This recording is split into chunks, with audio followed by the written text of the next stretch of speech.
Bismillahirrahmanirrahim. Assalamualaikum warahmatullahi wabarakatuh.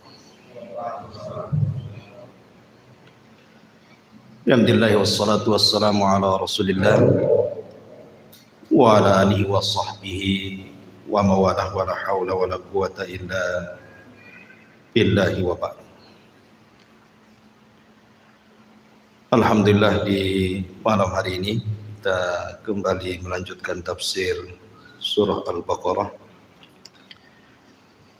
dan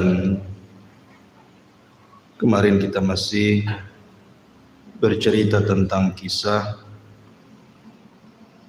Nabi Allah Adam alaihi salatu wassalam dan sujudnya para malaikat kepada Adam alaihi salatu wassalam sampai ayat 35 kalau tidak salah ya. A'udzubillahi minasyaitonir rajim. Bismillahirrahmanirrahim.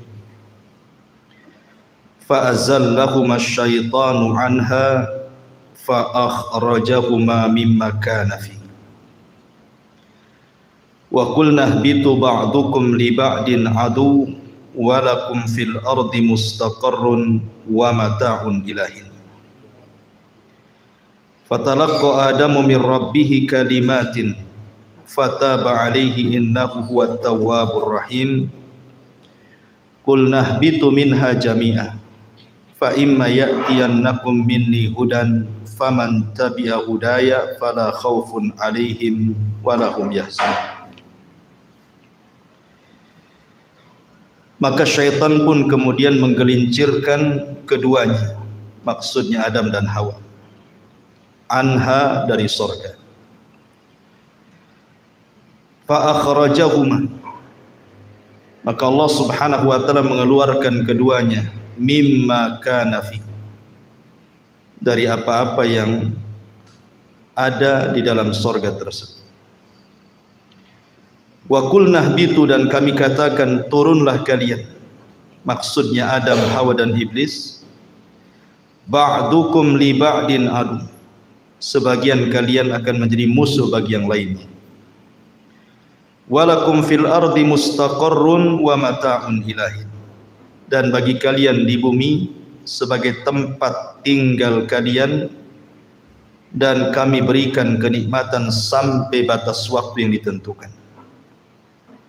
Fatalaqqa Adamu min rabbih kalimatin, maka Adam pun kemudian diajarkan dari Rabbnya beberapa kalimat, maksudnya kalimat tobat.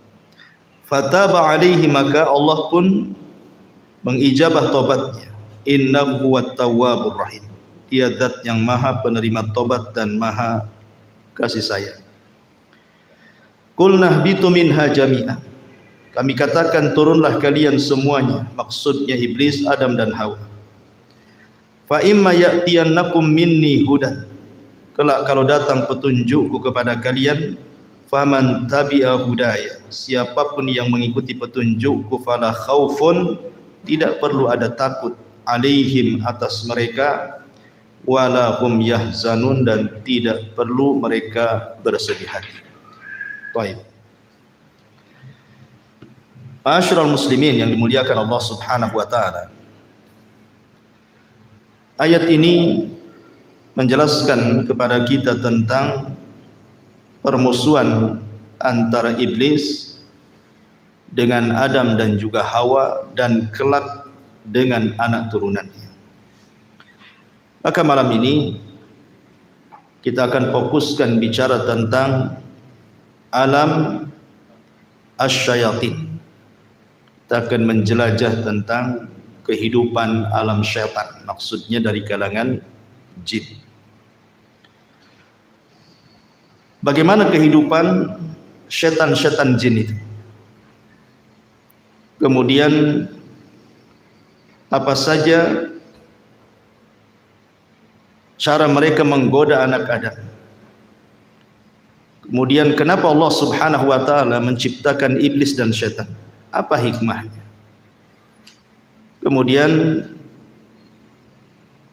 langkah-langkah mereka, kemudian dari mana mereka diciptakan, bagaimana kehidupan mereka, apakah mereka sama dengan manusia, dan begitu seterusnya. Nanti kita akan ulas tentang seputar kehidupan alam jin dan juga syaitan.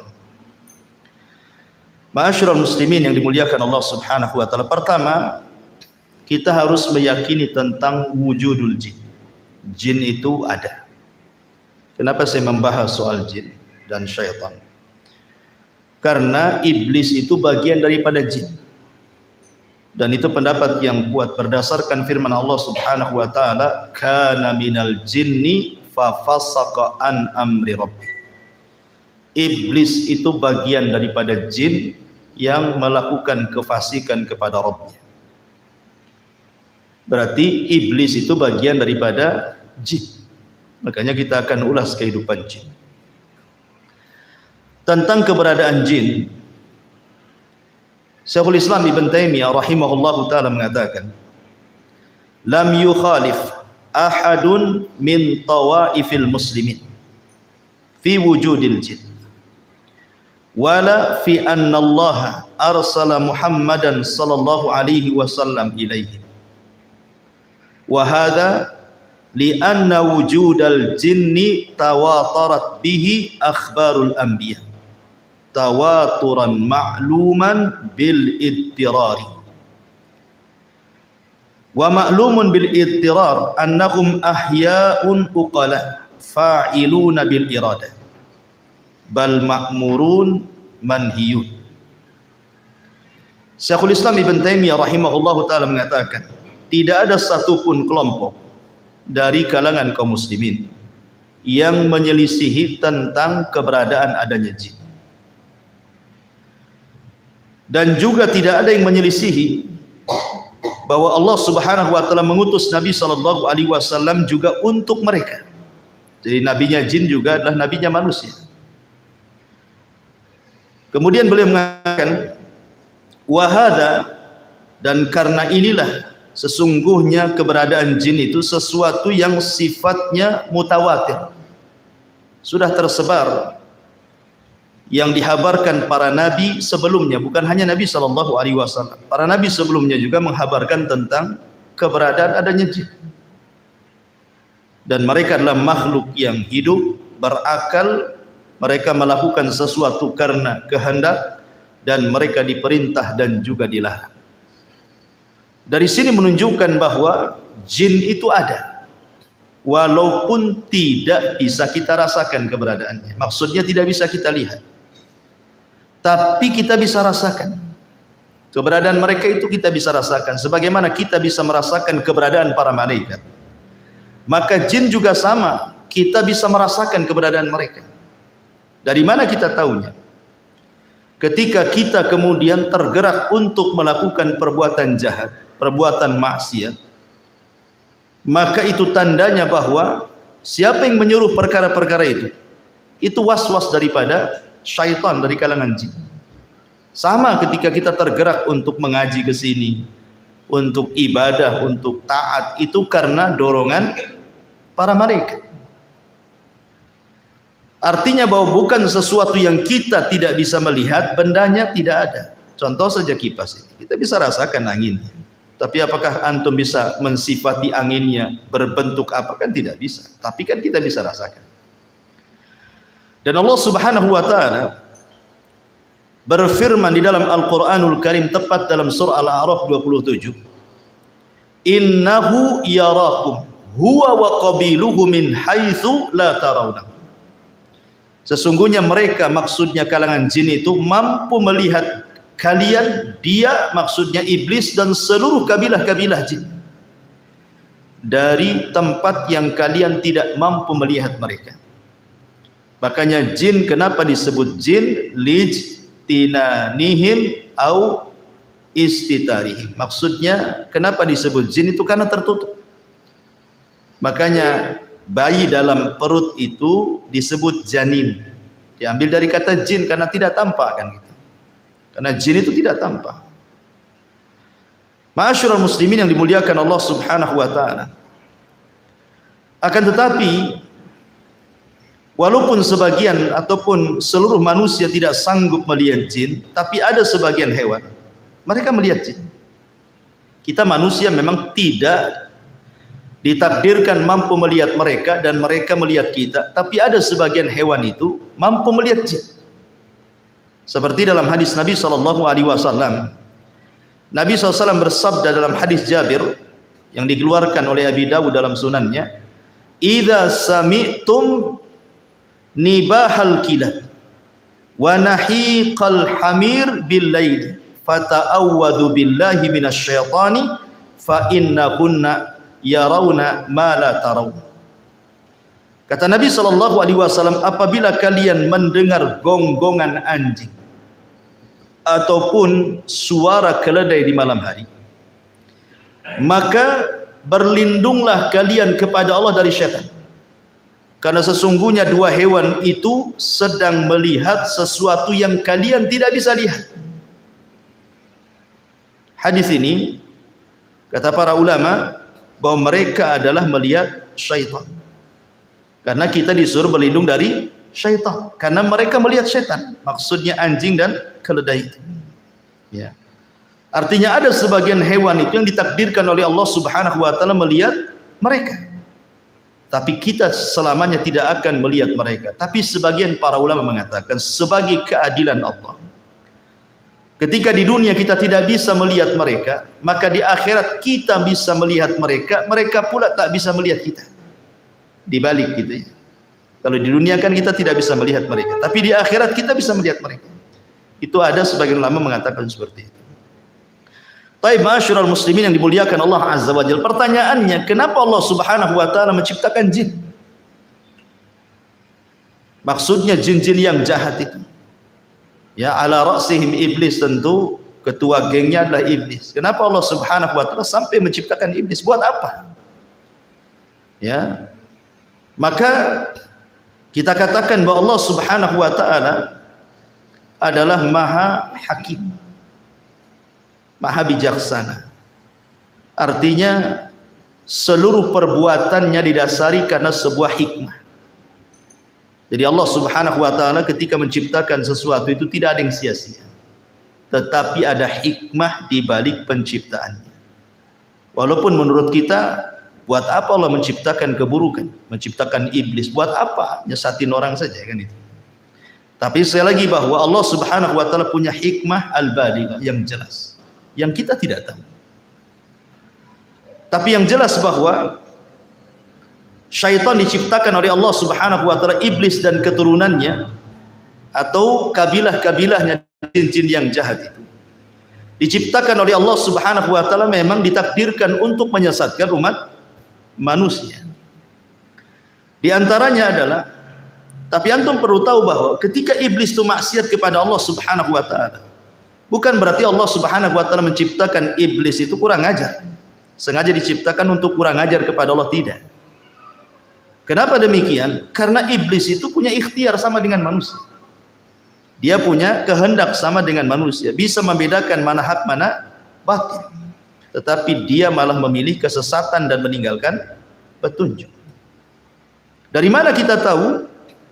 Dari firman Allah Subhanahu wa taala surah Al-Anfal surah 20 ataupun ayat ke-20, Allah mengatakan, wa idz zayyana lahumusy syaitanu a'malahum wa qala la ghaliba lakumul yawma minan nas wa inni jarul lakum falamma tara'atil fi'atani naqasa ala akibaihi wa qala, di sini syahidnya, inni bari'um minkum inni ara ma la tarawna inni akhafullah wallahu syadidul iqab.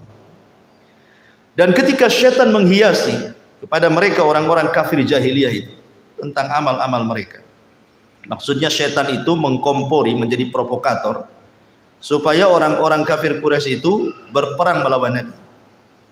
Kemudian syaitan menjanjikan, la ghaliba lakumul yaum, kalian tidak mungkin kalah dalam peperangan ini, kalian pasti menang. Ya. Wa inni jarul lakum, tenang, aku tolong kalian. Karena ketika itu iblis menjelma seseorang yang sudah tua, Syekhun Najd, ikut dalam rapat itu. Ya. Kemudian dia memberikan janji kepada orang-orang kafir Quraisy akan menolong dengan membawa pasukan kan gitu. Ketika betul-betul dua pasukan itu sudah berjumpa, pasukan orang-orang Quraisy dan juga pasukan Nabi dan para sahabatnya, nampak akan kalah tuh orang-orang Quraisy. Ketika nampak akan kalah, apa yang terjadi? Kabur iblis. Kemudian mengatakan, inni bari'um minkum, aku berlepas diri dari kalian. Inni ara ma la tarun, aku tahu apa yang kalian tidak tahu. Inni akhafullah, aku takut kepada Allah. Iblis saja takut kepada Allah, kan gitu. Kenapa demikian? Wallahu syadidul iqab, karena dia tahu Allah itu kalau mengadab pasti dengan adab yang keras. Iblis tahu. Artinya tersesatnya iblis itu bukan karena Allah menciptakan iblis untuk sesat, tidak. Sesatnya iblis itu karena kehendak dia. Sama dengan manusia, kan. Manusia sesat itu karena kehendaknya. Karena Allah Subhanahu wa taala sudah membuat dua jalan, kan. Wa hadainahu najdain. Kami jadikan dua jalan, ini jalan ke surga, ini jalan ke neraka. Iblis pula milih jalan ke neraka. Berarti bukan karena kehendak Allah. Bukan Allah sengaja menciptakan iblis untuk sesat, gitu ya. Jadi kesesatan iblis itu karena ikhtiar dia. Ya. Ma'asyiral muslimin yang dimuliakan Allah Subhanahu wa taala. Dan di antara hikmahnya yang disebutkan para ulama. Kenapa Allah Subhanahu wa taala menciptakan iblis, jin, syaitan dan yang semacamnya? Pertama, idharu qudratillahi azza wa jalla. Allah ingin menampakkan kuasanya. Allah ingin menampakkan kekuasaannya kepada makhluknya. Di mana Allah Subhanahu wa taala sanggup menciptakan malaikat dari cahaya.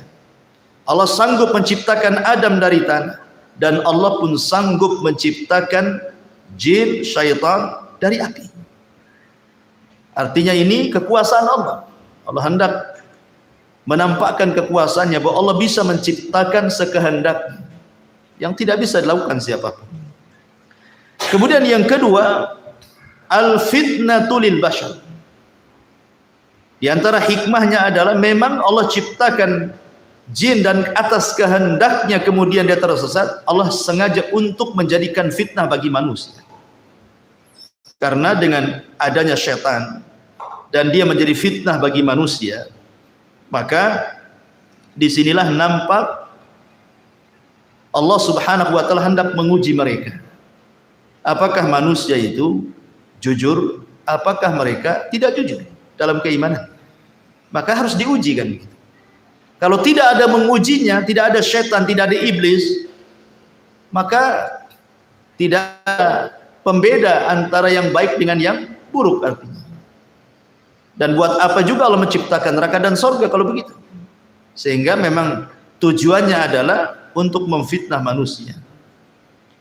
Dan itu bisa kita lihat di dalam surah An-Nisa ayat 116 dan 117.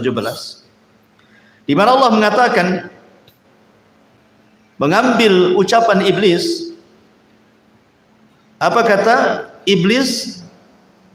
La takhidanna min ibadika nasiban mafruḍa wa la udhillannahum wa la umanniyannahum wa la amurannahum fala yubattikunna adhanal an'am wa la amurannahum fala yughayyiranna khalqallah wa man yattakhidhish syaitana waliyan min dunillah faqad khasira khusranan mubina.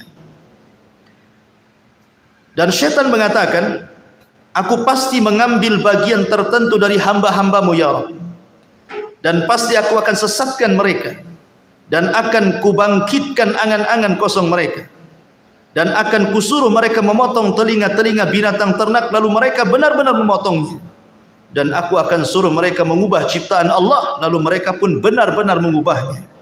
Barang siapa yang menjadikan setan sebagai pelindung selain Allah, maka sungguh dia telah menderita kerugian yang nyata. Dia di antara hikmahnya Allah Subhanahu wa taala menciptakan syaitan, iblis atau jin yang jahat itu untuk membuat fitnah. Ya. Apa saja bentuk fitnahnya nanti akan sebutkan. Kemudian yang ketiga, tahqiqus sifatil ilahiyah, untuk mewujudkan sifat ketuhanan, di mana di antara nama dan sifat Allah Subhanahu wa taala adalah Al-Ghafur. Allah itu zat yang maha pengampun. Karena di antara sifat Allah Subhanahu wa taala adalah Al-Ghafur, tentu sifat ini bukan hanya sekedar melekat kepada Allah saja, tapi juga harus ada kenyataannya. Ya. Harus ada yang berbuat salah kemudian bertobat. Maka terjadilah sifat Allah atau nama Allah Al-Ghafur, mengampuni. Lah kalau tidak diciptakan syaitan, macam mana manusia akan salah? Ya kan? Manusia tidak akan bersalah kan itu. Tidak ada syaitan, tidak ada yang mengganggunya. Makanya kemudian ini juga salah satu disebutkan para ulama supaya terciptanya, terwujudnya sifat Allah dan namanya yang disebut dengan Al-Ghafur. Kemudian juga yang keempat, ad-dunya daru ikhtibaril insan. Bahwa dunia ini memang tempat ujian bagi manusia. Jadi Allah Subhanahu wa taala menciptakan manusia, kemudian menempatkan manusia di bumi. Kemudian menjadikan mereka khalifah di bumi. Akhirnya Allah Subhanahu wa taala berikan nikmat yang banyak kepada manusia yang kalau kita hitung nikmatnya itu tidak mungkin kita hitung.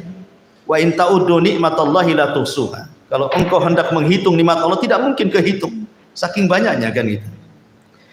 Maka karena Allah Subhanahu wa taala sudah memberikan banyak nikmat kepada manusia, menyenangkan manusia, memudahkan hidup manusia, maka Allah Subhanahu wa taala jadikan dunia ini darul ikhtibar. Allah akan memberikan ujian kepada mereka. Siapa yang taat, siapa yang bermaksiat kan itu. Maka karena dunia ini tempat ujian, harus ada yang bermaksiat, harus ada yang taat, harus ada yang berbuat baik, harus ada yang melakukan perbuatan dosa. Lah salah satunya adalah yang menyebabkan manusia itu melakukan keburukan adalah karena was-was daripada syaitan. Ya. Maka akhirnya kemudian ada yang tergoda syaitan, akhirnya tidak sanggup memegang ujian Allah, bermaksiatlah dia kepada Allah Azza wa Jalla. Ini juga di antara hikmahnya. Kemudian juga di antara hikmahnya adalah untuk supaya menjadi pelajaran kepada para malaikat, menjadi pelajaran kepada orang-orang yang beriman, baik dari kalangan para nabi ataupun para pengikut orang-orang yang beriman, bahwa hati-hati jangan melakukan dosa. Sebagaimana kemudian Allah Subhanahu wa taala murka kepada iblis, mengutuknya, mengeluarkan dari surga, mengusirnya lagi. Disebabkan apa? Dosa. Karena tidak mau sujud kepada perintah Allah Subhanahu wa taala kan. Ketika Allah mengatakan usjudu li Adam fasajadu illa iblis, gitu ya. Ketika Allah mengatakan sujudlah kalian kepada Adam, semua malaikat sujud kecuali iblis. Aba wastakbara wa kana minal kafir. Sombong, enggan, termasuk hamba Allah yang kafir. Maka ini juga supaya para malaikat tahu dan tertanam sifat takut dalam diri-diri para malaikat ataupun para nabi ataupun orang-orang yang beriman, jangan seperti mereka. Sebab kalau seandainya seperti mereka, maka Allah pun akan murka sebagaimana Allah murka kepada mereka, kepada para jin yang jahat ya, terutama kepada iblis pembesarnya. Kemudian juga ini juga adalah pelajaran bahwa manusia itu tidak bisa hidup tenang. Harus ada mujahadah, harus ada jihad. Dan itu ya. Harus ada kesungguhan di dalam melawan musuh-musuh Allah Subhanahu wa taala. Maka di antara hikmahnya juga supaya manusia tidak hidup leha-leha, malas-malas, tetapi kemudian didorong untuk sungguh-sungguh dalam hidup, beristihad, kemudian mujahadah sungguh-sungguh melawan musuh-musuh Allah Subhanahu wa taala dari kalangan syaitan. Kemudian juga supaya Allah Subhanahu wa taala bisa membedakan mana yang baik, mana yang buruk. Liyamizallahul khabitha minat tayyib, agar Allah bisa membedakan mana yang jahat, mana yang baik. Itu di antara hikmah-hikmahnya dan banyak disebutkan para ulama. Ma'asyiral muslimin yang dimuliakan Allah Subhanahu wa taala, ingat bahwa syaitan sudah berjanji di hadapan Allah Subhanahu wa taala, bahkan bersumpah. Apa sumpahnya? Syaitan mengatakan fabi izzatika la ughwiyannahum ajmain. Demi kemuliaanmu ya Allah, ya, la ughwiyannahum ajmain, aku akan sesatkan semua anak turunan Adam tanpa terkecuali. Kemudian di ayat yang lain, bagaimana usaha syaitan ini La aqudanna lahum siratakal mustaqim. Saya akan sesatkan mereka dari jalanmu yang lurus. Tsumma la'atiyannahum. Sungguh aku akan datangi mereka min baini aidihim, dari depan mereka, wa min khalfihim, dari belakang mereka, wa an aimanim, dari kanan mereka, wa an syamailim, dari kiri mereka, wala tajidu aktsarahum syakir. Sampai engkau akan dapati kebanyakan mereka tidak akan menjadi hamba yang bersyukur kepada. Ya. Jadi dari sini menunjukkan bahwa iblis antaranya itu dari jin-jin yang jahat, dari kalangan syaitan itu, mereka akan berusaha dari arah mana saja, ya, dari arah mana saja, dengan cara apa saja untuk menyesatkan anak Adam, baik dengan jalur yang baik ataupun dengan jalur yang jahat. Ulama menyebutkan bahwa di antara langkah syaitan atau khutuwati syaitan itu ada 7. Ya, di antara langkah-langkah syaitan itu ada 7. Yang pertama, syaitan itu akan membuat manusia kalau tidak kufur musyrik, disuruh menyekutukan Allah Subhanahu wa taala atau melakukan kekufuran. Makanya kemudian dalam surah Yasin 60 Allah mengatakan, alam ahad ilaikum ya bani adam alla ta'budu syaitan innahu lakum aduwwum mubin. Bukankah aku sudah mengikat perjanjian kepada kalian wahai anak Adam, jangan sembah syaitan karena dia musuh kalian yang nyata. Allah sudah mewanti-wanti, jangan sembah syaitan. Karena memang syaitan itu berusaha supaya manusia menyembah dia. Makanya kemudian Nabi Ibrahim alaihi salatu wassalam mengatakan kepada ayahnya, ya abati la ta'budi syaitan. Wahai ayahku, jangan sembah syaitan. Karena tujuan syaitan itu bagaimana manusia menyembah, ya, melakukan kesyirikan dan kekufuran. Tapi kalau tidak berhasil, tauhidnya kuat, ya, maka syaitan akan masuk ke langkah kedua. Bagaimana orang itu dibuat melakukan bid'ah, ya. Bagaimana orang itu menyelisihi Nabi, menyelisihi sunnah-sunnah, menyelisihi petunjuk-petunjuknya. Akhirnya kemudian disesatkan dari jalan Nabi SAW. Maka mereka berusaha untuk mengacau manusia supaya jauh dari petunjuk Nabi. Makanya ketika kita bicara tentang hadis haud, hadis telaga, ada sekelompok orang itu yang tidak boleh minum, dicegat malaikat, diusir. Kemudian dikatakan oleh Nabi SAW, ummati ummati ya Rabb, mereka umatku, biarkan minum. Tapi kemudian dikatakan kepada Nabi SAW, innaka la tadri ma ahdatsu ba'daka innahum ghayyaru wa baddalu. Muhammad, kau tidak tahu apa yang terjadi dengan umatmu sepeninggal. Mereka merubah-rubah syariat, mereka jauh dari petunjuk, mereka tersesat, ya, dan itu adalah langkah syaitan. Kalau tidak bisa antum melakukan itu, karena mungkin antum kuat tamasuk dengan sunnah, memegang sunnah Nabi SAW, turun ke tingkatan ketiga, antum dibuat melakukan dosa besar. Antum dibuat melakukan dosa besar. Allah Subhanahu wa taala mengatakan dalam surah Al-Baqarah ayat 268, asy-syaitan ya'idukumul faqra wa ya'murukum bil fahsya. Syaitan akan membisikkan di telinga kalian, jangan sedekah, jangan zakat, jangan infak, nanti kau fakir, ya. Wa ya'murukum bil fahsya. Kemudian syaitan memerintahkan untuk melakukan kekejian, zina, homoseksual, lesbi, mencuri, minum khamar, macam-macam, ya. Maka kalau tidak bisa nih, maka mungkin orang ini kuat ibadahnya, kuat takutnya kepada Allah Subhanahu wa taala, maka turun ke tingkatan keempat. Syaitan akan mengarahkan antum untuk melakukan as-saghair, dosa-dosa kecil. Mungkin dosa besar tidak, ya. Anda tidak melakukan zina, tapi Anda melihat aurat perempuan, ya kan? Seperti itu, dibuatnya kemudian orang itu melakukan dosa kecil. Kemudian kalau tidak bisa juga, karena memang Anda ini kokoh akidahnya, kokoh sunnahnya, kokoh ibadahnya, maka setan akan beralih ke nomor 5, lebih rendah lagi. Apa itu? Disibukkan dengan perkara-perkara mubah. Perkara-perkara mubah. Ya, nonton bola itu mubah, tidak ada hukum. Tetapi ketika melalaikan sampai nobar antum, sampai jam berapa nobar? Sampai jam 4. Jam 4 ngantuk pula antum. Akhirnya lewatlah subuh. Itu kan. Dimudahkan seperti itu, perkara-perkara mubah itu disibukkan dengan perkara-perkara mubah untuk apa? Untuk dilalaikan dari zikir, dari ketaatan, dari ibadah. Akhirnya dengan menyibukkan perkara yang mubah, dampaknya adalah lupa kepada ibadah. Ini yang nomor 5. Oh, tidak bisa juga rupanya.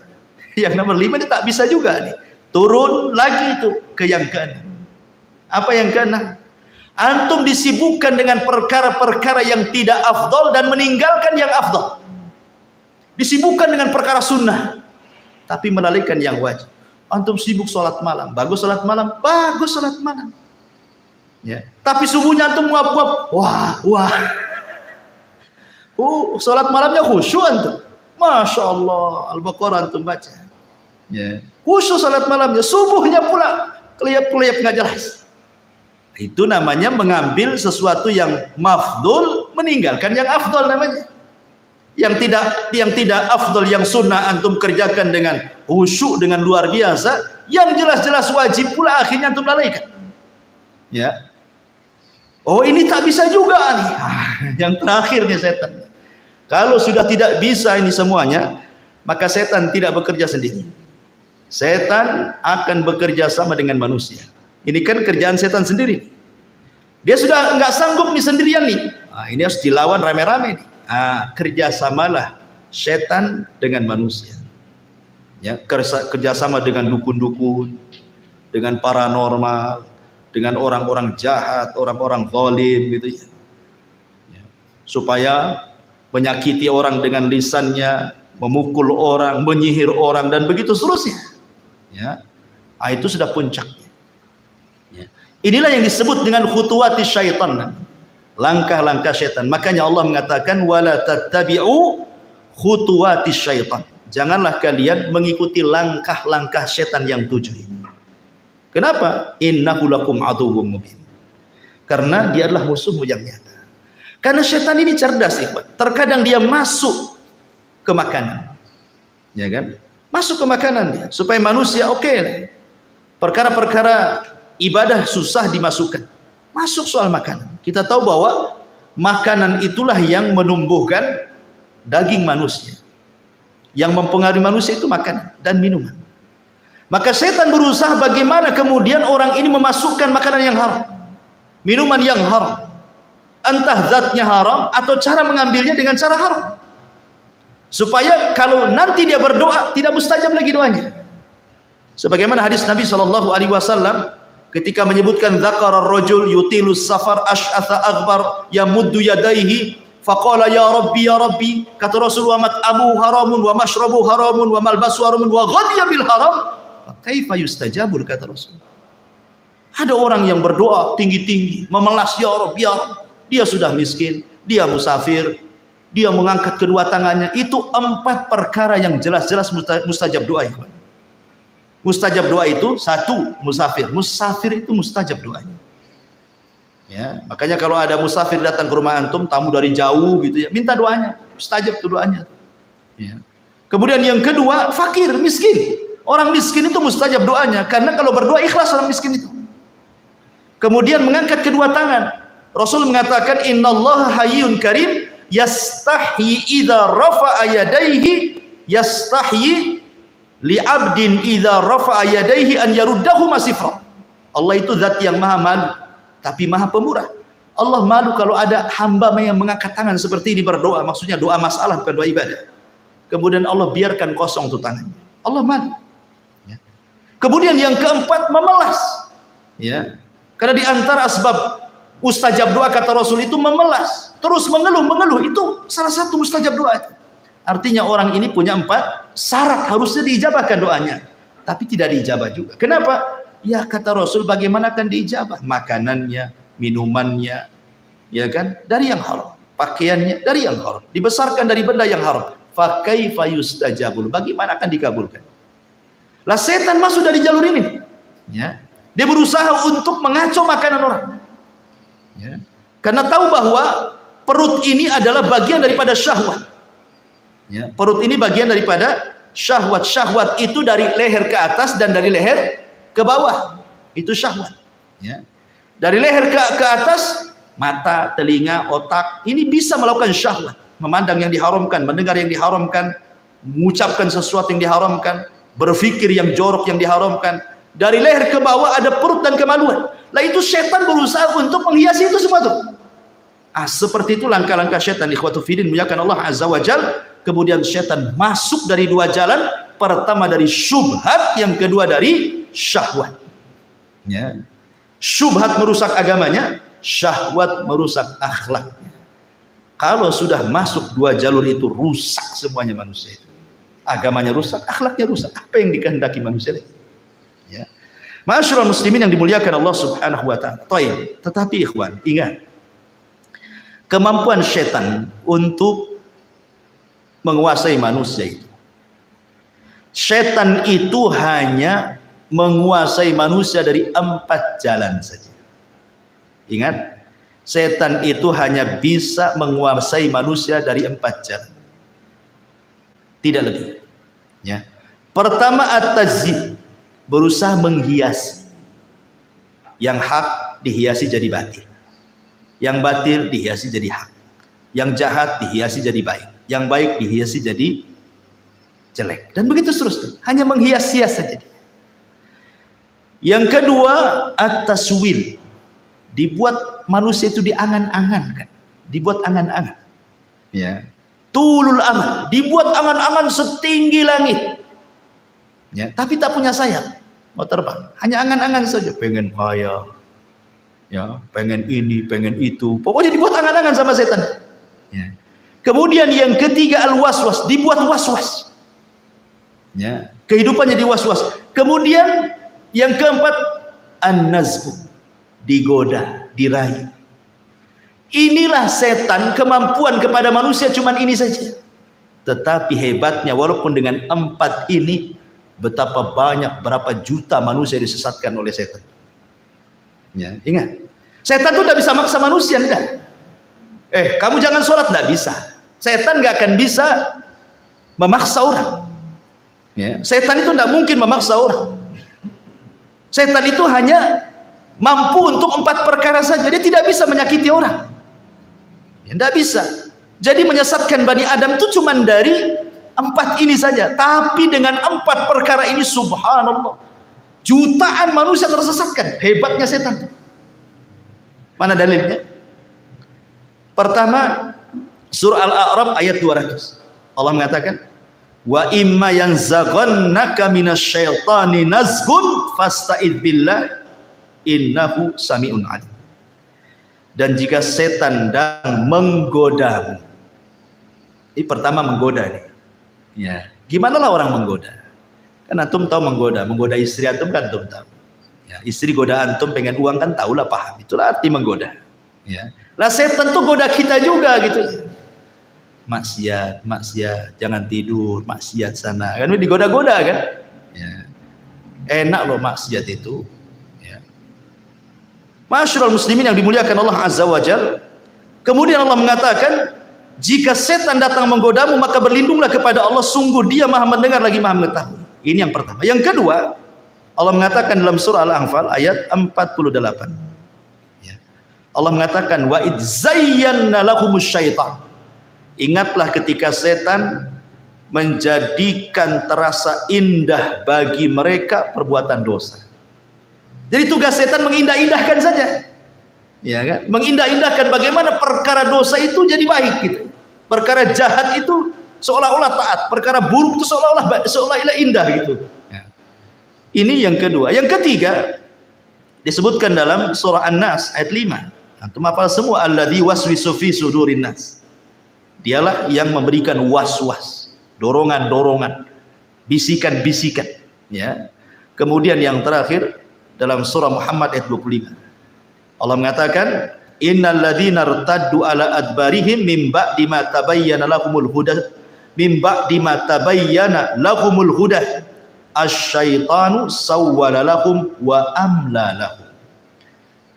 Apa katanya? Sesungguhnya orang-orang yang berbalik kepada kekafiran setelah petunjuk itu jelas bagi mereka, setanlah yang telah merayu mereka dan memanjangkan angan-angan mereka. Ya, jadi setan itu saya ulangi dari 4 cara itu menyesatkan orang itu. Pertama menghiasi, yang kedua membuat angan-angan, yang ketiga membuat was-was, yang ketiga menggoda-goda. Tapi dengan 4 cara ini betapa banyak kemudian kemaksiatan yang terjadi. Pembunuhan, perzinahan, minum khamr, ya kan, kejahatan, penghinaan, cacian, makian, merendahkan, ghibah, namimah, macam-macam dosa keluar tuh. Ya kan? Lihat ketika Qabil membunuh Habil. Siapa yang ngasih waswas Qabil? Syaitan. Bil, tengoklah tuh cewek yang akan kau nikahi, tengok pula kembaranmu cantik mana, kan begitu. Tengoknya kembarannya lebih cantik, tengok kembaran Habil kok tak cantik, tak mau saya. Kan gitu ya. Dia digoda, coba bayangkan. Akhirnya berakhir apa? Dibunuh pula si Habil. Hanya gara-gara godaan bisa bunuh orang. Ya. Hanya gara-gara godaan bisa bunuh orang. Ingat kisah Abid Bani Israel yang dititipi seorang wanita. Ya, awalnya baik-baik saja, tapi naruh makanan di depan pintu, setan datang. Kok ini ulama Bani Israel, tak sopan kau naruh makanan di depan pintu. Ketuklah pintunya, ucapkan salam, nanti mati kau tak tahu, katanya. Akhirnya ngetuk pintu, selama itu dia tidak pernah mendengar suara perempuan. Coba. Ketika assalamualaikum, dia jawab waalaikumsalam, setan masuk. Oh, indah juga itu suaranya. Baru suaranya tuh. Kadang-kadang suara itu menipu. Dulu belum ada televisi, masih pakai radio. Antum dengar suara perempuan siaran di radio itu, kayaknya indah, suara cantik, padahal orang hitam. Ya, jelek kan? Kadang-kadang orang kan terpengaruh dengan suara kan? Iya kan? Mulailah dia. Setan datang lagi, tak sopan lah. Hanya naruh ngetuk pintu. Tanyalah kebutuhannya, mungkin dia butuh apa-apa. Boleh tanya. Ya. Akhirnya ditanya, bagaimana kondisimu, baik, apa butuhmu, ini. Lama-lama kata setan, tak bagus juga. Dia sudah lama ditinggalkan saudaranya, dia pun perlu ngobrol, boring, stres katanya. Akhirnya ngobrol, zina, hamil. Setelah hamil apa? Setan ngomong, nanti kalau saudaranya datang dari jihad, tahu kau yang menghamilinya, kau akan dibunuh. Kalau kau ingin selamat, bunuh bayinya, hilangkan barang buktinya. Mulai membunuh. Ya, sudah dibunuh bayinya, datang pula setan. Apa wanita itu tidak akan cerita sama saudaranya? Pasti cerita juga tuh. Sebaiknya kau bunuh juga daripada kau dibunuh. Dibunuh semuanya, habis sebenarnya. Sampai di sini tidak juga. Akhirnya saudaranya datang dari jihad, nanya adiknya. Kata setan, berdusta saja. Ya. Bilang saja pergi, entah kemana.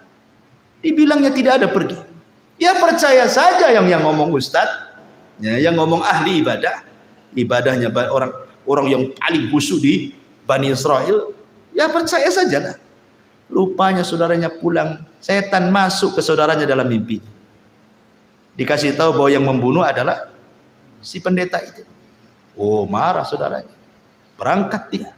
Sebelum datang setan pula datang ke pendetanya. Itu saudaranya sudah datang bawa pedang tuh. Membunuh kamu. Kau ingin selamat? Gampang, sujud sama aku katanya. Sujud dia. Datang saudara ditebas kepalanya. Lagi sujud sama setan, mati dia. Subhanallah. Tuh, bayangkan kan, khutuwatus syaitan. Ya, macam-macam dosa dilakukan dia sampai ke tingkat kufur menyembah setan. Begitulah setan menggoda anak Adam, ma'asyiral muslimin yang dimuliakan Allah Azza wa Jalla. Dari sini kita harus mengenal, setelah kita tahu langkah-langkahnya, maka kita harus tahu juga waktu-waktu setan. Kemudian tempat-tempat setan. Harus mengenal bagaimana setan bermuamalah dengan manusia. Kita harus kenal supaya kita bisa menjauhinya. Adapun waktu-waktu setan, pernah saya jelaskan bahwa waktu setan itu ada 3. Pertama, mendekati waktu maghrib. Nabi SAW bersabda, dalam sebuah hadis bahwa apabila datang menjelang maghrib, istajnahal lailu, istajnahal lailu, au kana janhul laili, fakuffu sibyanakum fa inna syaitan tantashiru hina idin. Kata Rasul, apabila mendekati waktu maghrib, ya, menjelang terbenamnya matahari, kata Nabi SAW, tahan anak-anak kalian, jangan main di luar rumah, masukkan ke rumah, kunci jendela, kunci pintu. Itu setan lagi menyebar di mana-mana. Ya, setan lagi banyak di mana-mana. Kenapa? Dikhawatirkan setan akan masuk ke anak-anak kita. Ya, bisa saja kemudian kesurupan dan begitu seterusnya, kan itu. Makanya waktu ini jangan sampai kemudian mengeluarkan anak-anaknya. Ini namanya waktu setan. Ini satu. Yang kedua, waktu setan itu ba'da isya sampai sepertiga malam, panjang waktunya. Ba'da isya sampai sepertiga malam akhir. Ini waktu setan. Makanya Nabi SAW yakrahun nauma qablaha wal hadis ba'daha. Rasul memakruhkan tidur setelah maghrib. Nggak boleh tidur setelah maghrib itu karena ke isya cepat. Ya, nanti bablas maghribnya kan, apa isyanya ya. Kemudian Rasul memakruhkan bicara setelah isya, kecuali ada manfaatnya, entah manfaat dunia atau manfaat akhirat seperti ngaji seperti ini. Tapi kalau tidak ada manfaat dunia dan akhirat, apa sih manfaatnya? Hanya ngobrol nongkrong gitu, tidak jelas gitu ya. Maka setan akan talau bermain-main tuh dengan orang. Dibuatnya orang kuliner malam-malam, berangkat jam 8, pulang jam 12, sampai jam 12 tidak langsung tidur juga, baru tidur ketika malaikat turun pulang pun tidur. Kan sepertiga malam akhir. Jadi orang itu dilalaikan jangan sampai bangun di sepertiga malam akhir, dan kalau bisa jangan sampai subuh bangun. Itu waktu setan. Ya. Makanya kenapa setan itu di malam hari dia sengaja bawa 3 ikatan. Kemudian datang kepada setiap orang yang tidur, diikat tengkunya 3 kali ikatan. Diikat sama setan tengku kita ini. Kemudian kalau sudah dekat-dekat subuh, maka setan akan membisikkan di telinganya, nim naumatan tawilah, tidur, tidur, malam masih panjang. Padahal udah mau subuh tuh. Itu lagunya tuh. Tidur, tidur, malam masih panjang katanya kan. Coba bayangkan, ya senang aja dia tidur kan. Makanya kata Nabi SAW, kalau dia terbangun wa dzakarallah, langsung dia membaca alhamdulillahilladzi ahyana ba'dama amatana wa ilaihin nusyur, 1 ikatan hilang. Kalau dia berwudu, 2 ikatan hilang. Kalau dia sholat, hilanglah semua ikatan sehingga dia menjadi jiwanya baik dan menjadi nasyid, rajin.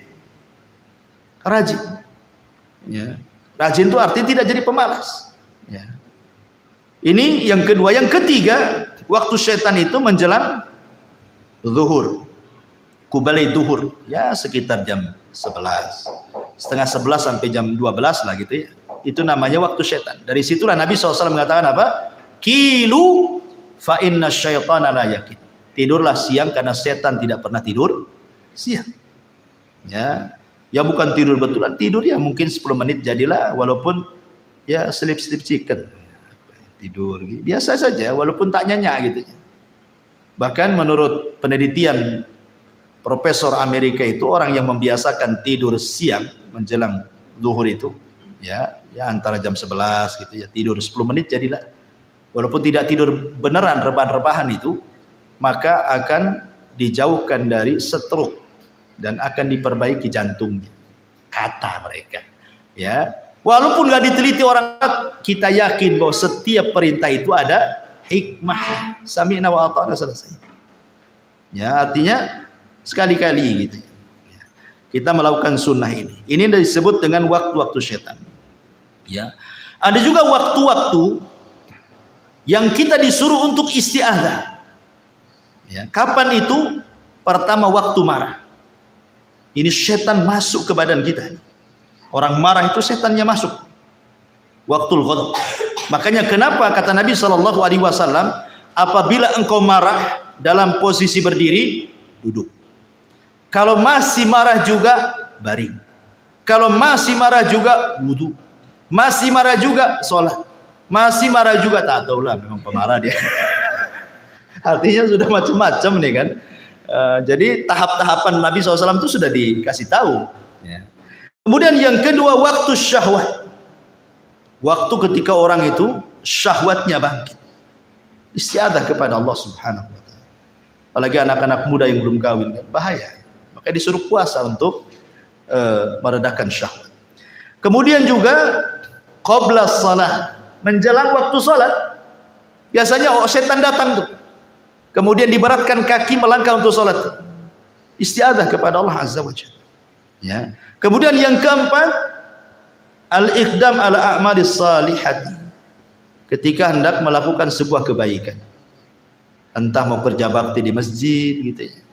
Entah mau sedekah, entah mau apa, pokoknya ada saja. Nggak bisa lewat dia, lewat istrinya. Bang, jangan sedekah dulu lah bang. Kenapa deh? Ambillah motor dulu. Kan gitu. Jadi nggak bisa lewat dia, lewat istrinya kan itu. Jadi dia setan itu berusaha, makanya waktu-waktu seperti ini istiadah termasuk indan naum, menjelang tidur.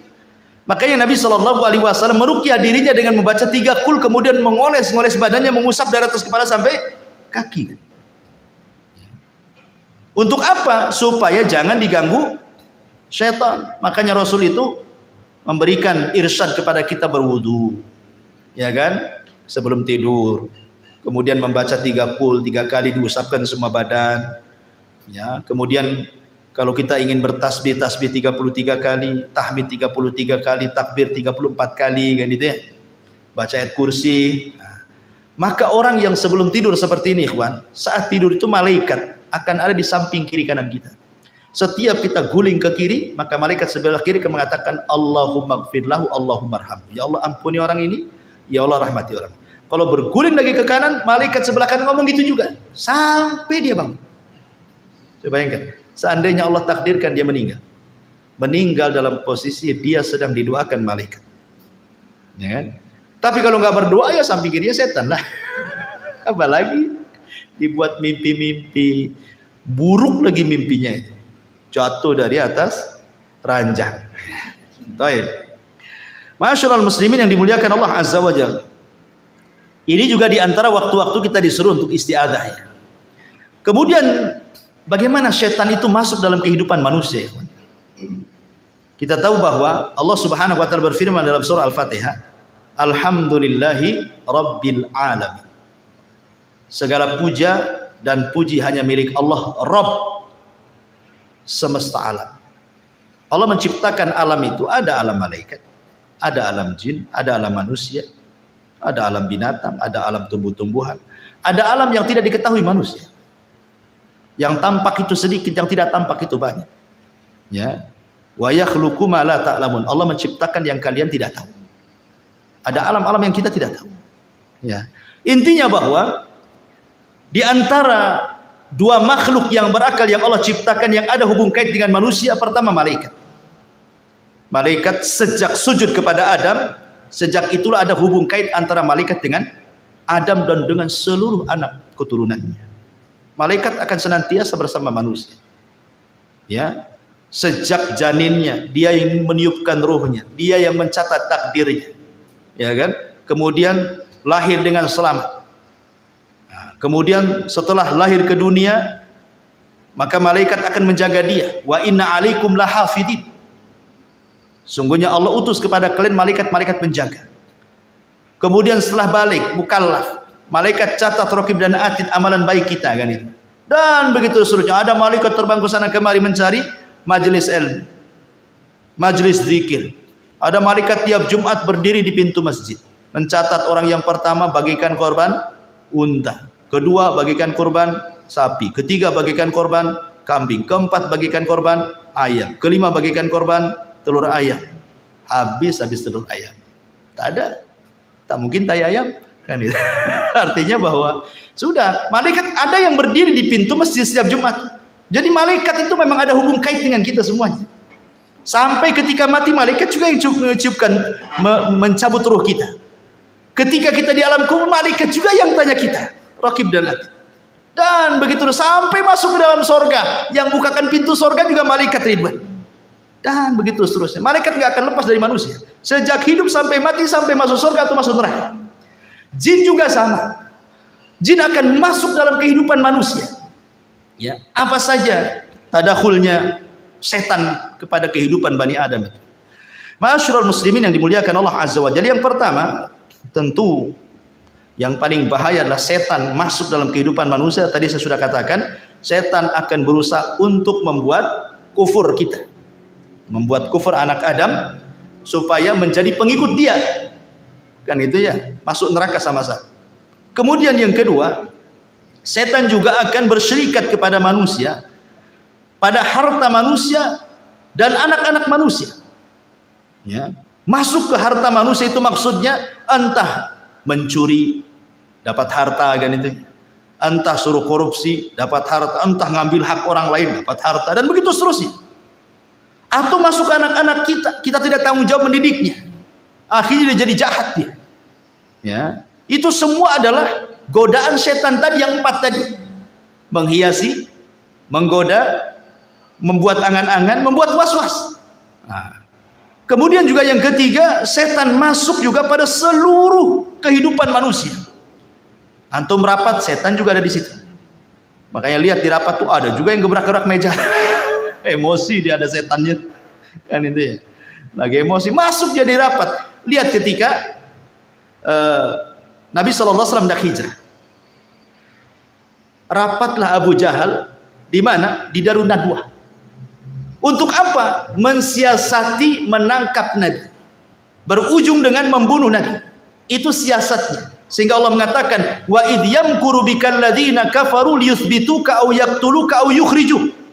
Ketika setan membuat makar kepada manusia untuk memenjarakan Nabi, untuk membunuh Nabi, untuk mengusir Nabi. Jadi orang itu rapat. Abu Jahal dan ketua-tua kabilah rapat di Darun Nadwah. Datang setan menjelma manusia, ikut rapat pula di situ.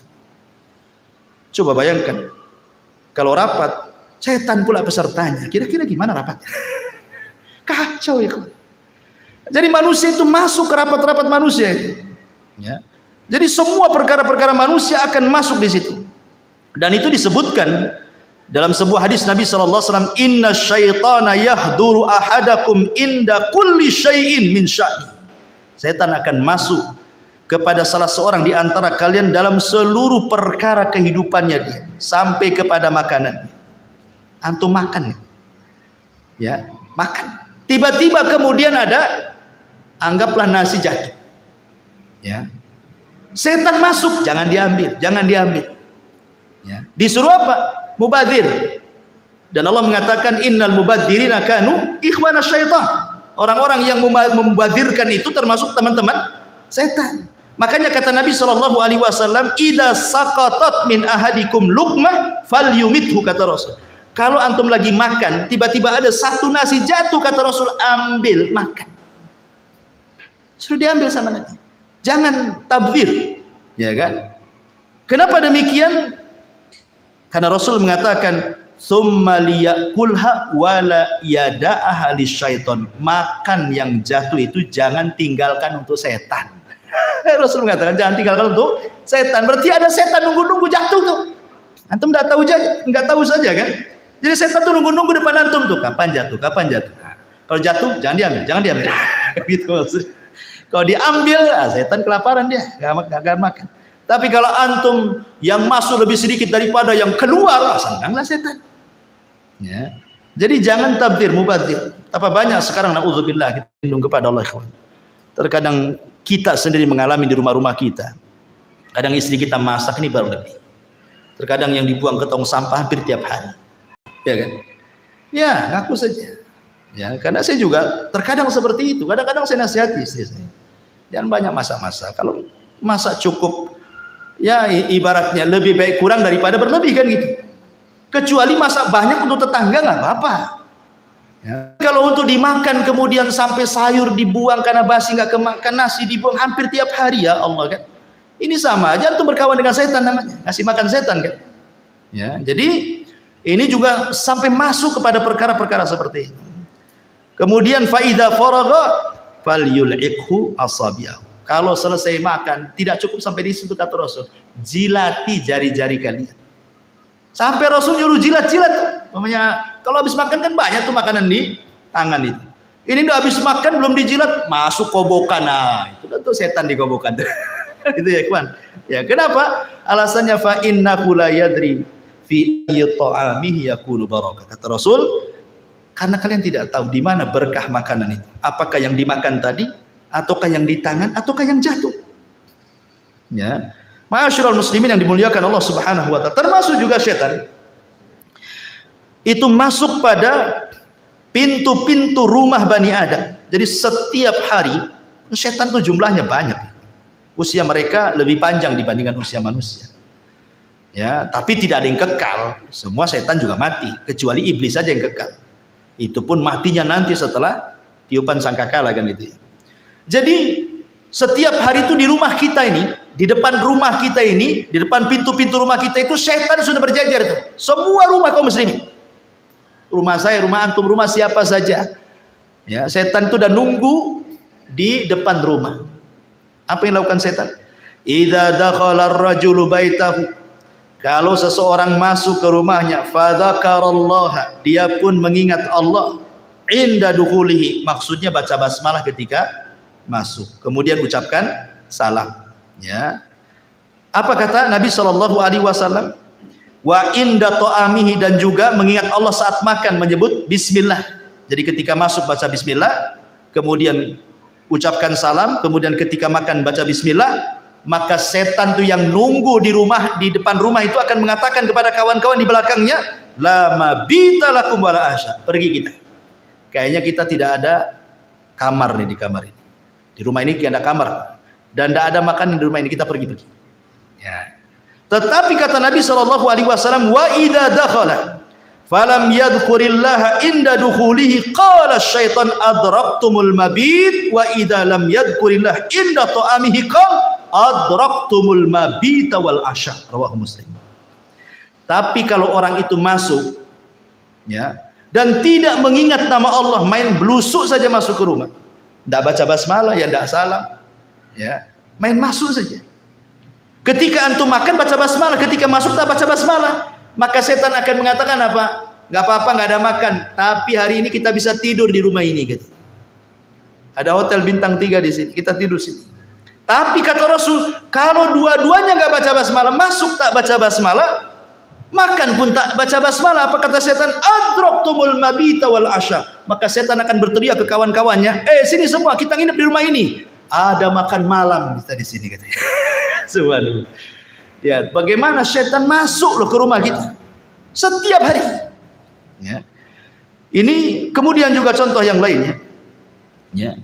Setan juga berusaha untuk masuk pada hubungan suami istri. Apa kata Nabi sallallahu alaihi wasallam? Lau anna ahadakum idza ata ahlaha qala faqudiya bainahuma waladun lam yadurhu syaitan. Kalau seandainya salah seorang di antara kalian mendatangi keluarga, artinya melakukan hubungan, dan sebelum Anda melakukan hubungan Anda mengatakan bismillah, ya Allah jauhkan kami dari setan dan jauhkan setan dari apa yang kau akan rizkikan kepada kami. Kemudian kita melakukan hubungan suami istri, maka setan tidak akan memadaratkan kita di situ. Artinya mafhum mukhalafahnya, kalau seandainya kita tidak baca ini, tidak ta'awud, tidak baca basmalah, berarti ya setan ikut terlibat di situlah maksudnya. Ya. Tapi bukan berarti kalau umpamanya tidak baca doa ini kemudian punya anak, berarti separuh setan separuh manusia. Nggak ada, beda lah kan itu ya. Setan kan tercipta dari api, kita dari tanah. Ya. Jadi sudah beda bahan penciptaannya. Ya. Boleh jadi mungkin sifat-sifatnya kan itu. Baik. Kemudian setan juga berusaha untuk yufsid 'alan nas. Berusaha untuk merusak kesehatan manusia. kesehatan. Merusak kesehatan biar sakit orang. Ya. Ini disebutkan oleh Nabi sallallahu alaihi wasallam, "Inni la a'lamu kalimatan law qalaha la dhahaba anhu alladhi yajid." Law qala a'udzu billahi minasyaitonir rajim. Kemudian kata Nabi sallallahu alaihi wasallam, sungguhnya aku inni la a'lamu, sungguh aku mengetahui satu kalimat. Lau qalaha, kalau seseorang mengatakannya, la dhahaba anhu alladhi yajid, maka akan menghilangkan apapun yang ada dalam hatinya dari kemarahan, kedengkian dan begitu seterusnya. Lau qala a'udzu billahi minasyaitonir rajim, ketika dia mengucapkan a'udzu billahi minasyaitonir rajim. Karena kita tahu bahwa marah itu adalah salah satu yang menyebabkan penyakit kan itu. Ya, kalau orang sering marah itu tinggi darahnya. Ya, bisa stroke orang itu. Ya, makanya setan juga berusaha supaya kita dengki, hasad, marah, itu supaya akhirnya kita sakit jadinya. Dimasukkan hasad kepada hati kita, hari-hari hasad sama orang. Apa enggak sakit badan kita? Mikirin orang terus kan? Ya. Jadi memang merusak kesehatan kita setan itu, berusaha seperti itu. Bahkan lebih daripada itu, setan itu membuat sedih manusia. Makanya doa yang sudah saya ajarkan dulu, ketika Nabi Shallallahu Alaihi Wasallam mengajarkan doa kepada Abu Umamah ketika berada di masjid karena sebuah hutang yang melilitnya kan, kata Rasul, Abu Umamah ngapain kok pagi-pagi, bukan waktu sholat, kok duduk di sini sendirian lagi, ada apa dengan kamu? Katanya. Kata Abu Umamah, humumun lazimatni wa duyun, karena bingung aku Rasul, banyak hutang aku Rasul. Apa kata Rasul? Gimana kalau kuajarkan kepadamu beberapa kalimat, maka akan menghilangkan kebingunganmu dan akan melunasi hutang-hutang. Maka Rasul mengatakan, Allahumma inni a'udzubika minal hammi wal hazan. Ini yang pertama diajarkan Rasul. Ya Allah, aku berlindung dari kamu dari ham, kebingungan, wal hazan, dan kesedihan. Karena bingung dan sedih ini salah satunya dibuat oleh setan. Dibuat orang itu bingung sama setan, dibuat orang itu sedih sama setan. Ya, jadi setan itu masuk dalam, makanya kita berlindung kepada Allah dari dua perkara ini. Ya. Kemudian juga setan berusaha untuk merusak rumah tangga orang. Makanya iblis itu punya istana di tengah lautan. Setiap hari dia utus apa? Saraya, kata Nabi. Pasukan-pasukan khusus dia diutus untuk menggoda manusia. Yang satu menggoda jangan sholat, yang satu menggoda jangan sedekah, yang satu menggoda jangan zakat, yang satu menggoda jangan puasa, yang satu menggoda supaya marah-marah dan begitu seterusnya. Setelah satu hari mereka berusaha menggoda manusia, laporlah kepada setan tuan mereka. Ya iblis, ya tuan iblis, saya sudah menggoda dia. Dia tidak sholat. Iblis biasa-biasa saja. Ya. Kenapa kok saya sudah menggoda dia sampai dia tidak sholat, kok Anda tidak bahagia? Ya ngapain kok goda? Dari dulu pun tak sholat dia katanya. Nggak, biarkan saja kan gitu. Nah, artinya bahwa iblis nggak takjub dengan perkara-perkara itu. Ketika ada satu orang berhasil, ya Tuhan iblis, aku farraqtu baina zaujain. Aku berhasil memecahkan, membuat perang antar suami istri sampai bercerai keduanya. Langsung berdiri iblis tuh. Berdiri begini. Wah, begini nih. Diambil pialanya, diletakkan di kepalanya, anta kata. Oh, kamu sebaik-baik orang terdekatku, kamu sebaik-baik orang terdekatku. Dipeluknya dia. Menunjukkan apa ikhwan?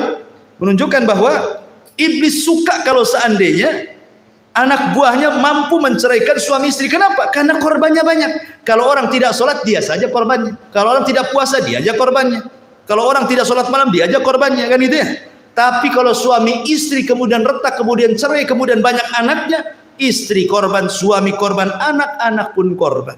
Istrinya nikah lagi, tidak punya tanggung jawab dengan anaknya karena suami barunya tidak suka dengan anak-anaknya. Bapaknya nikah lagi, tak tanggung jawab anak-anaknya. Ini anak-anak terlantar, datang iblis sini nah, jadi anak angkatku aja. Nah, jadilah dia anak iblis. Bahaya ikhwan. Ya. Makanya kebanyakan orang-orang yang bercerai, kalau tidak tanggung jawab orang tuanya, masalah itu anak-anak. Kecuali memang orang tuanya memang tanggung jawab, walaupun dia bercerai, tidak masalah. ya, tapi dia masih tanggung jawab, dipondokkan anaknya, dikirimi uang dan begitu seterusnya kan, jadi baik gitu ya.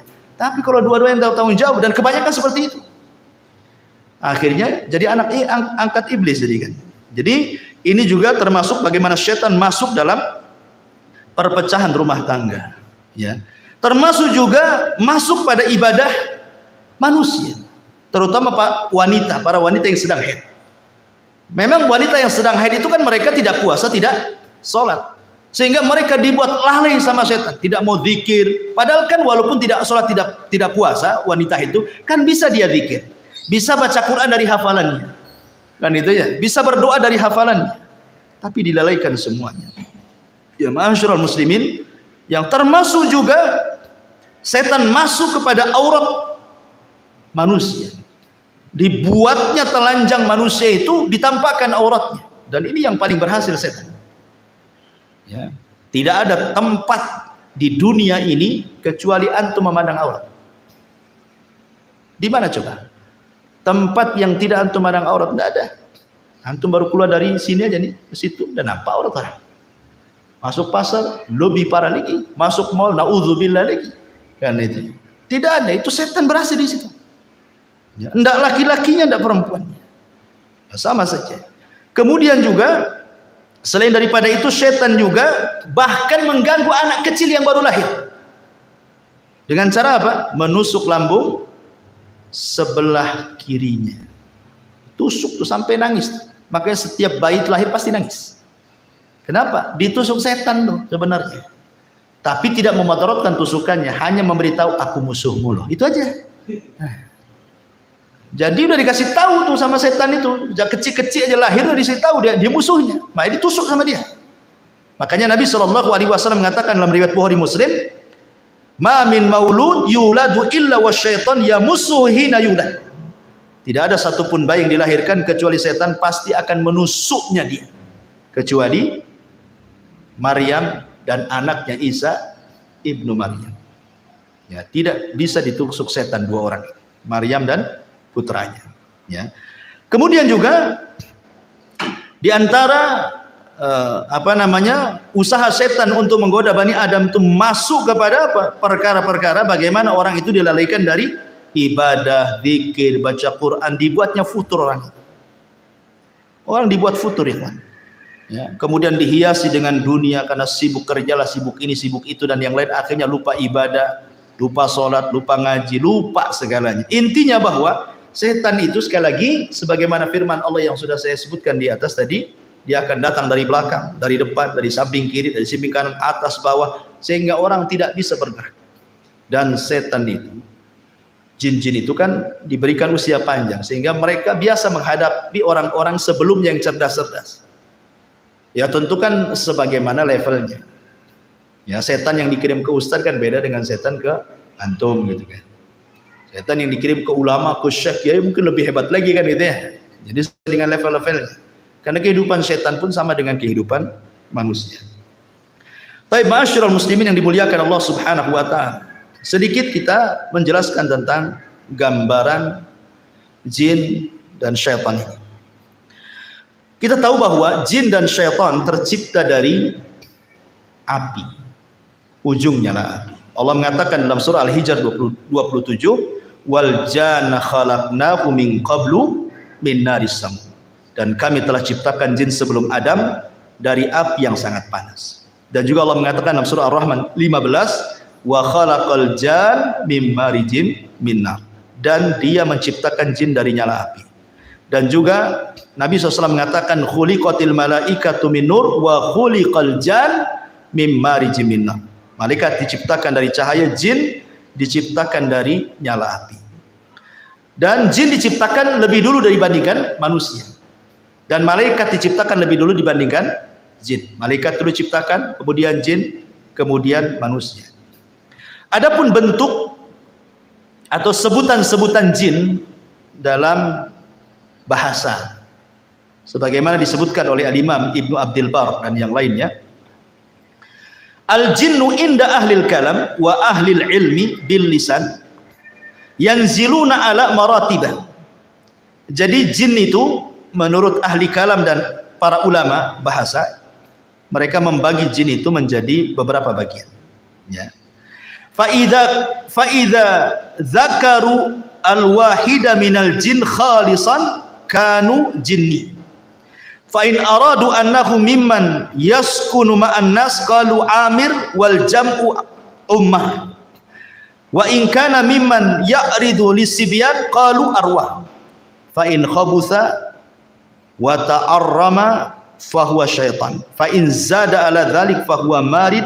Fa in zada ala dhalik wa qawi amruhu qalu ifrit. Jadi jin itu kalau jin murni maka disebut jin. Memang jin murni dia. Ya. Dia tidak macam-macam. Ya, dia tidak ganggu. Ya, jin muslim lah gitu ya. Enggak ganggu dia. Ya jin-jin gitu saja. Ya. Kemudian yang kedua, kalau yang tinggal bersama manusia yang di rumah-rumah antum tuh, setiap rumah ada jin. Ya, maka disebut amir atau jamannya ammar atau ummar. Ya. Kemudian yang ketiga, jin yang mengganggu anak kecil. Itu disebut arwah. Kan ada anak kecil itu bi. Kok ada apa ya di situ? Nah, ya, anak-anak kecil kan kadang-kadang ngomong begitu kan. Itu bukan punya indera keenam, bukan indigo, bukan orang sakti itu. Kan ada tuh orang dibilang anak saya sakti karena melihat setan, melihat jin. Bukan indigo, itu orang kena kerasukan jin gitu. Diruqyah anak kayak gitu. Nah, itu yang ganggu-ganggu anak-anak kita itu disebut arwah. Kadang-kadang dia nunjuk ke gelap. Kok nampak itu? Kita nengok tak ada apa-apa. Anak kecil ini ngomong ada di situ. Yang lambe-lambe dia katanya. Nah, itu disebut arwah, ya kan? Kemudian yang keempat, yang jahat dan sering mengganggu itu disebut setan. Nah, kalau jin yang jahat disebut setan. Ya. Kalau yang di atasnya setan lebih jahat lagi, itu disebut marid. Sampai ada dukun Yaman yang paling sakti, dia pernah menyihir ulama sampai buhulnya itu berapa meter, pakai kain, itu jarumnya berapa ribu jarum dikubur di kuburan.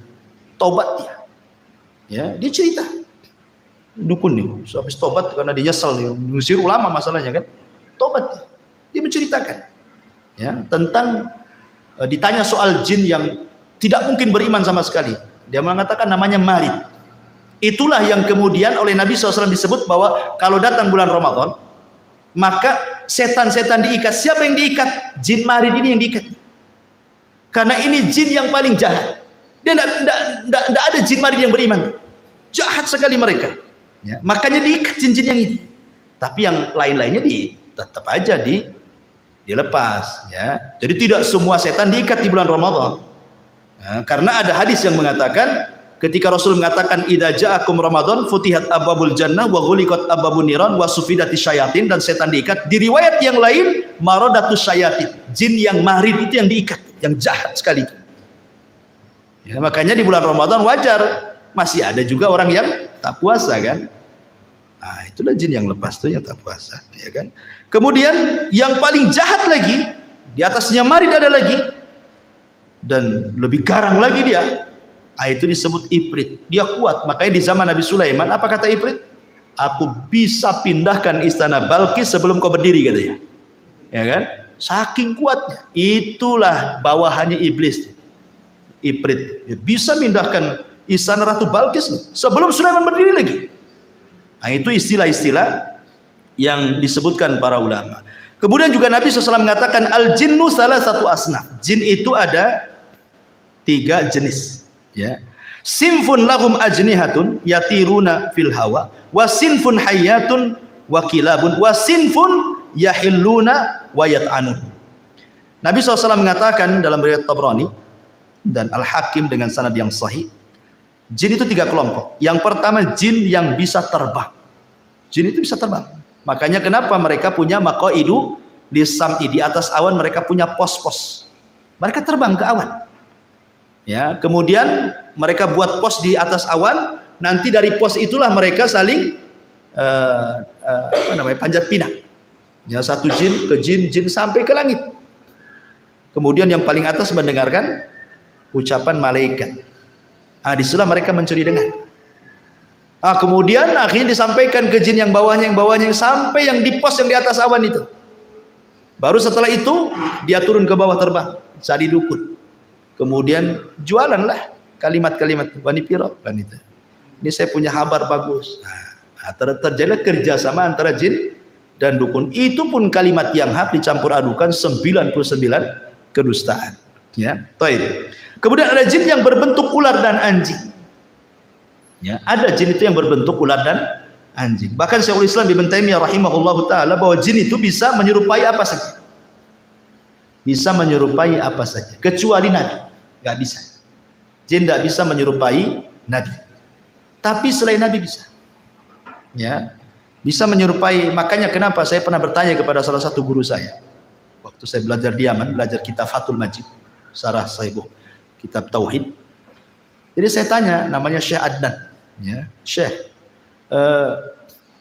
saya kebiasaan di kampung saya cerita, agak panjang ceritanya. Waktu saya di kampung di Jawa Barat, di Majalengka sana, ada tukang mabok. Ya. Jadi zaman dulu preman-preman itu, mereka bukan kayak sekarang merek-merek Homer itu kan macam-macam ya. Kalau dulu itu kan paling tinggi cap janggut, ya kan? Anggur cap janggut. Kalau dulu kan itu sudah mabuk tuh minum itu. Jadi preman-preman desa ini buatlah lomba mabok-mabokan.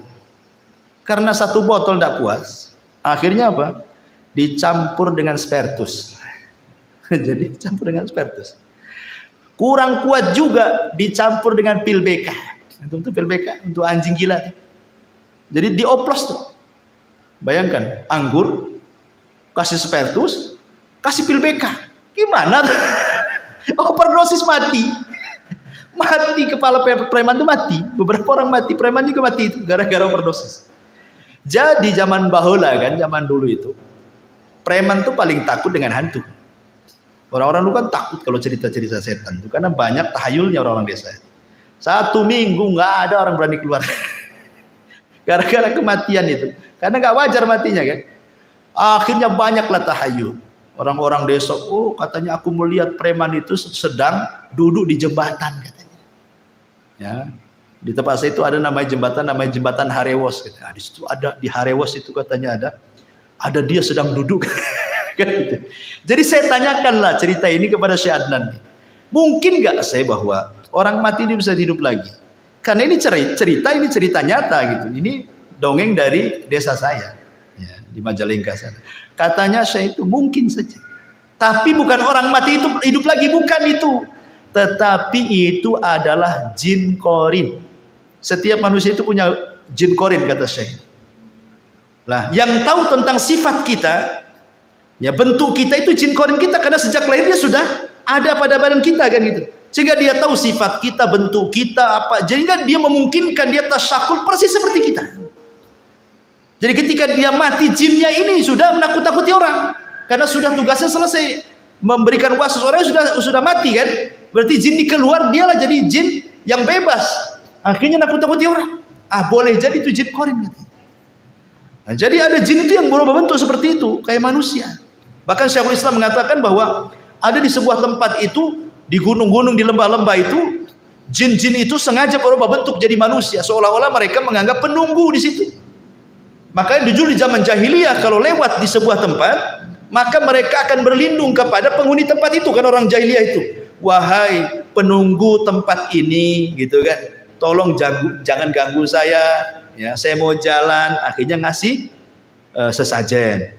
Maka dari situlah turun ayat wa innahu kana rijalun minal insi ya'udzuna birijalin minal jinni fazaduhum rahaqa. Turun ayat itu. Ya.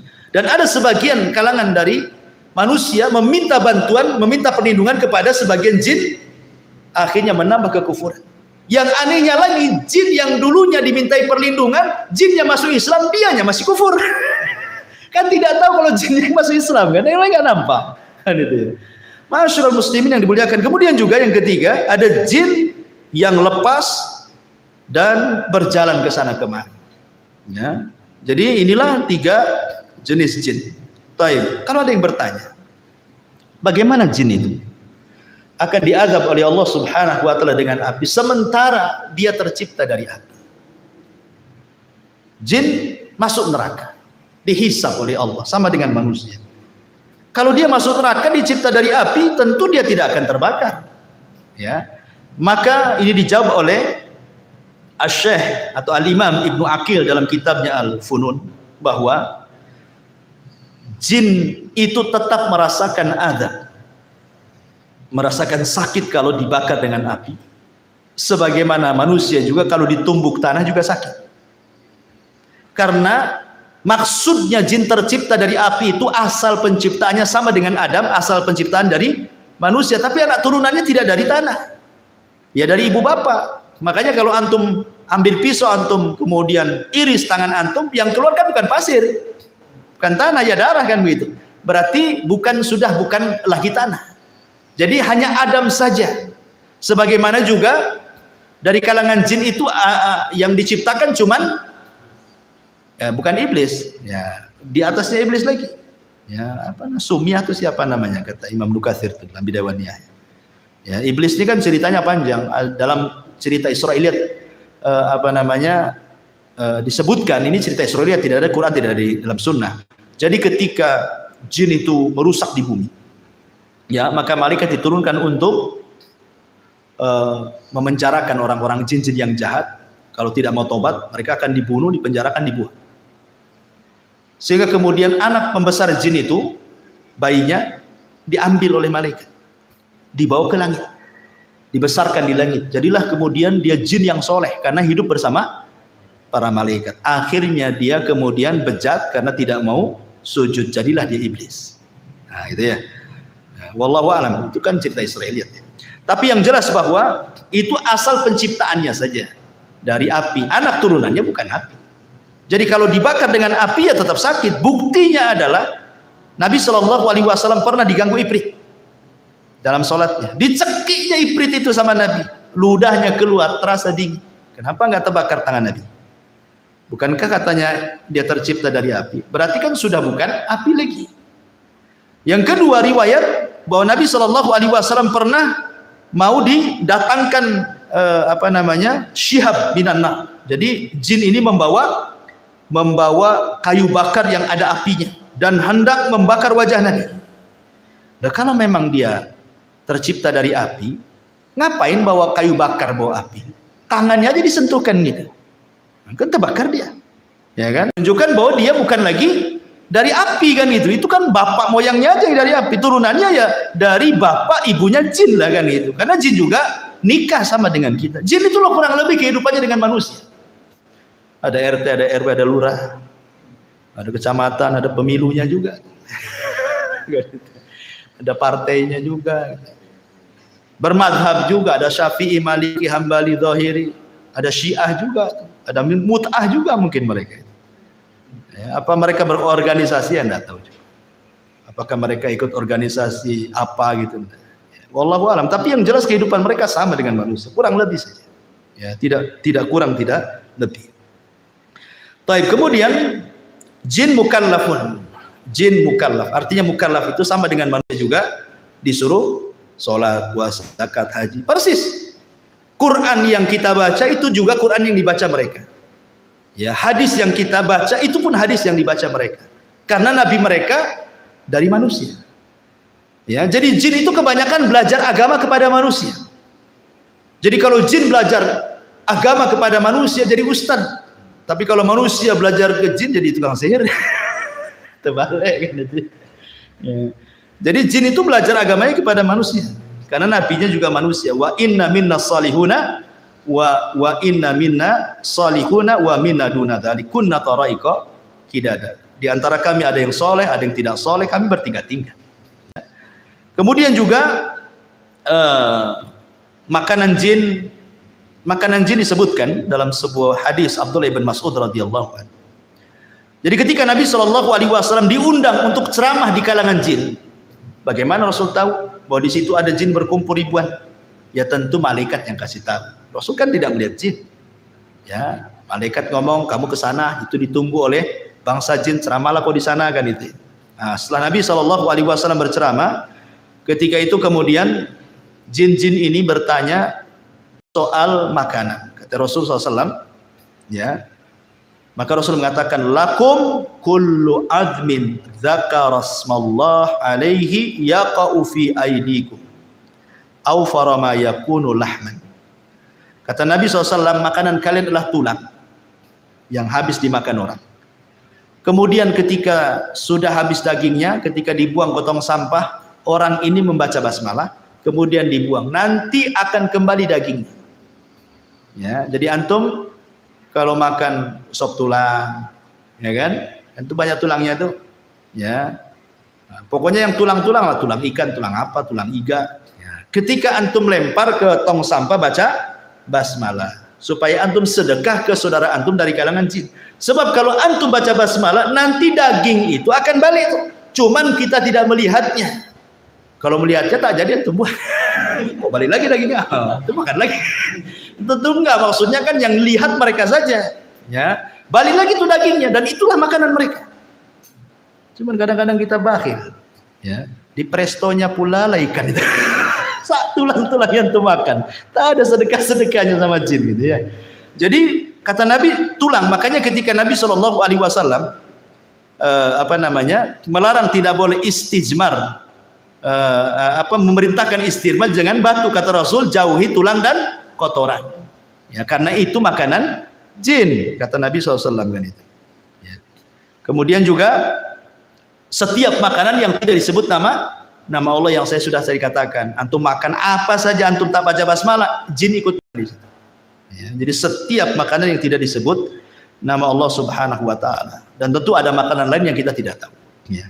Adapun tempat-tempat jin disebutkan dalam beberapa riwayat. Yang pertama, tempat syaitan atau tempat jin adalah pasar. Pasar itu tempat syaitan, tempat jin, jin jahat.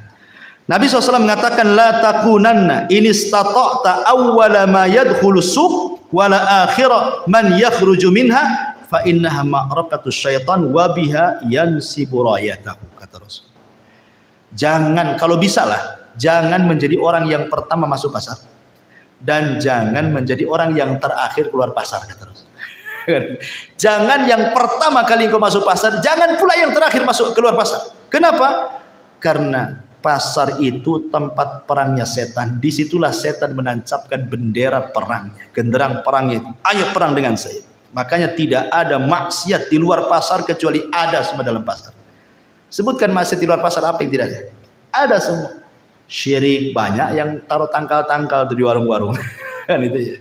Apalagi orang maki-maki di pasar, orang sumpah palsu, wallahi semua di pasar itu. Orang yang nipu, orang yang ngurangi takaran, timbangan, meteran, semua ada di pasar. Ya, makanya itu tempat setan. Makanya ada doa orang masuk pasar itu, berdoa. Ya. Kemudian yang kedua, tempat setan adalah kamar mandi hammam. Makanya kita disuruh berdoa, Allahumma inni a'udzubika minal khubthi wal khaba'is. Aku berlindung dari setan laki-laki dan perempuan, karena itu memang tempat jin, syaitan. Ya. Kemudian yang ketiga, hadis Abi Hurairah, sallu fi marabidil ghanam wa la tusallu fi a'tanil ibil. Salatlah di kandang kambing, jangan salat di kandang unta. Maksudnya kandang unta itu tempat unta istirahat. Karena unta itu paling cemburu kalau tempatnya ditempati orang.